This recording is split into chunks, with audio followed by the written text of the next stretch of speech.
엄마의 방에서 김정수. 엄마의 방에서 새벽에 눈을 떴다. 3월. 고국의 꽃샘 추위는 토론토 날씨 못지않게 매섭다. 방바닥을 데우는 보일러 덕분에 마치 온돌방에 자리를 펴고 누워있는 듯하다. 엄마가 잠자던 싱글 침대에는 남편이 고운하게 코를 골며 자고 있다. 토론토에서 서울까지 14시간 비행으로 아직 피곤하지만 다시 잠들기는 그른 것 같다. 여러 가지 상념으로 마음이 복잡하다. 내가 한국에 왔다는 사실조차 알지 못하는 엄마 때문인가 보다. 이 방에서 초점 잃은 눈동자를 하고 몇 개 남지 않은 치아로 간신히 음식물을 씹고 있던 엄마는 지금 요양원에 계신다. 만나면 나를 알아볼 수나 있을지 모르겠다. 두어 해 전 요양원 입소를 거부하는 엄마에게 캐나다에서 전화로 언성을 높여가며 윽박질렀다. 제발 자식들 걱정 그만 끼치고 시키는 대로 하시라고. 엄마는 그날 종일 버티셨다. 그러다 다음 날 곧장 요양원에 들어가셨다. 나는 죄책감에 마음이 아렸다. 그때 나 역시 결심했다. 자식이 나를 돌보기 힘들어하면 기꺼이 내 발로 요양원에 들어가리라고. 주인 없는 방에서 한 사람이 사용하던 가구와 물건을 바라보는 느낌은 참 묘하다. 특히 그 주인이 이곳에 돌아오기 힘들 거라는 상상을 하면 더 그렇다. 무심코 낡은 플라스틱 서랍장을 여닫으니 부스러진 조각이 우수수 떨어진다. 불필요하다는 생각이 들면 무엇이든지 과감히 잘 버리는 나에 비해 좀처럼 버리지 못하는 엄마는 수명이 다한 것들을 여태껏 가지고 있다. 반지꼬리와 그 안에 들어있는 실패들도 쓸만한 게 거의 없다. 누렇게 변색된 신실을 버리려다 멈췄다. 유효기간이 훨씬 지난 화장품 샘플은 왜 이리도 많이 챙겨둔 건지. 대부분 50년은 좋게 넘은 가구와 물건들이 엄마의 방을 채우고 있다. 버려야 할 것과 남아야 할 것이 뒤섞여 있다. 저마다 이야기를 품고 있는 것들이다. 검은색 안전뱅이 자개 화장대 앞에 앉았다. 이것을 들여놓던 날 기쁨에 들떠 아이 같았던 엄마의 표정이 어슴푸레 기억난다.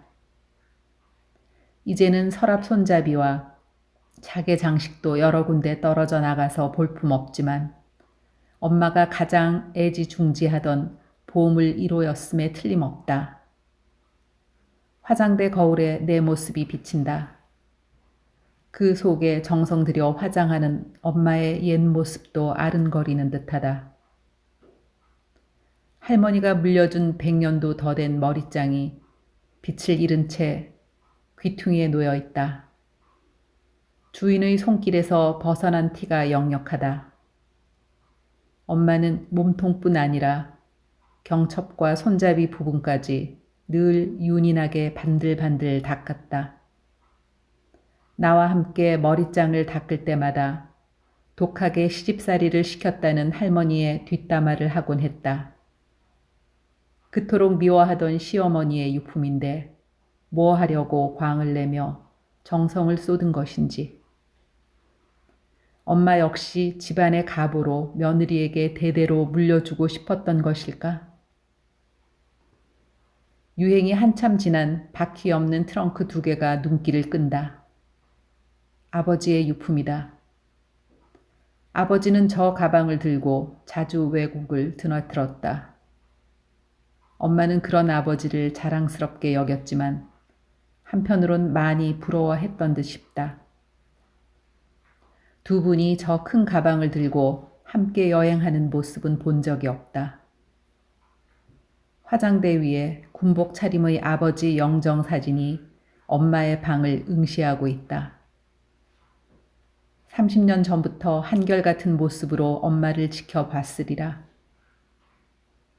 맞은편 침대 위에 엄마의 칠순맞이 가족 사진이 금박 프레임으로 둘러싸여 걸려 있다.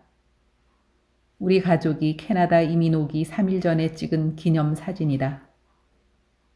20년 전 얼굴들이 환하게 웃고 있다. 엄마는 어쩌면 사진 속 아버지와 나를 번갈아 보면서 이별의 아픔을 사귀곤 했는지도 모른다. 갑자기 추억이 담겨 있던 물건을 불필요하다고 여겨 과감하게 정리한 내 행동이 경솔했다는 생각이 든다. 엄마의 방을 차지하고 있는 낡은 가구와 필요 없어 보이는 물건들이 잠자고 있던 나의 기억 세포를 깨우는 것인 줄 진작 알았더라면 먼 훗날 나처럼 회상에 잠길지도 모를 자식을 위해 몇 점이라도 남겨둘 걸 하는 아쉬움이 생긴다. 삶에는 이따금 후회와 모순이 따르는 법인가 보다. 엄마같이 망각의 시간이 찾아올 때까지 살고 싶지 않지만 엄마가 치매 걸린 모습으로라도 살아계신다는 사실에 위안을 얻기도 하니 말이다. 엄마의 글이 보고 싶다.